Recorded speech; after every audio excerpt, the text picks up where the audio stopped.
did you get into music in the first place? Well, I was in a rock band in high school called the Grapes of Wrath, and I figured the best way to date a cheerleader without being on the football team is being a rock band. I worked undercover. I was an undercover typist. And I just went into a 2-minute rant about Michael Jackson, that he was getting all this publicity. People were dying for their country.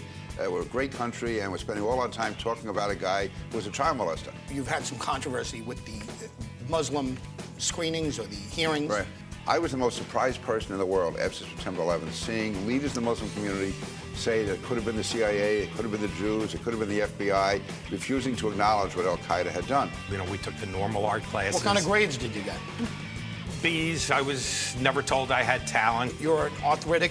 I have osteoarthritis in my hands, and they get progressively worse every year. It's very, very stiff to bend them.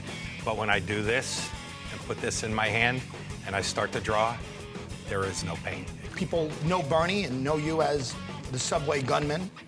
One of them just calmly said, "Give me $5." I shot all 4 of them. I decided to shoot as many as I could, as quickly as I could. I'm proficient with a gun. I was raised with a gun, with guns in upstate New York, as all the other boys were. Let's jump right into it. You are controversial, right? You're subject of conversation all over tabloids.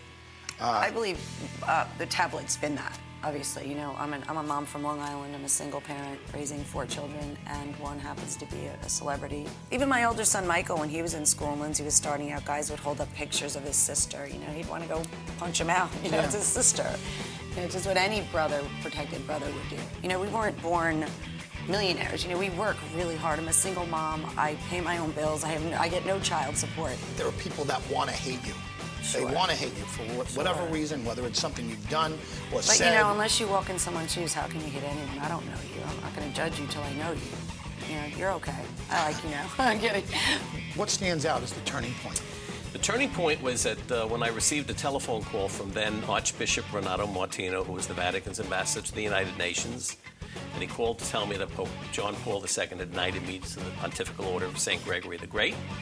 I was knighted a second time by Pope Benedict, which makes me one of the only Jewish men ever to be knighted by 2 popes. I always say you're the most famous person no one's ever heard of. One of the iconic scenes in American history is the helicopter scene, where President Nixon was waving to say goodbye after the resignation. You were in that helicopter. That's right. I knew him for 30 years. He was a great man. And at that point, as we were going past the Washington Monument, what do you say to a man who's about to become the former president at noon that day as we were crossing the country in Air Force One? And I said to him, "Mr. President, in 10 years, you will be back." And sure enough, 10 years later, on the cover of Newsweek magazine, there was the picture of former President Richard Nixon with a big headline saying, "He's back." Where's Barbara Walters? I thought this was The View. We had to spin it to get you here. It's the turning point. So this is the turning point in my career. I'm counting on you to make me big. That's what it is. There was a time back in 1986 was my turning point when I was working a comedy club in Atlantic City. My parents came to see me, put them in a car on Saturday afternoon. I'm on stage Saturday night at the same club, get a call backstage that my parents were in a fatal car crash. Oh, my gosh. Lost my mom the next day, and it was my birthday in 1986. Oh, gosh. The media has basically been bashing Republicans for years, but no one came to my rescue.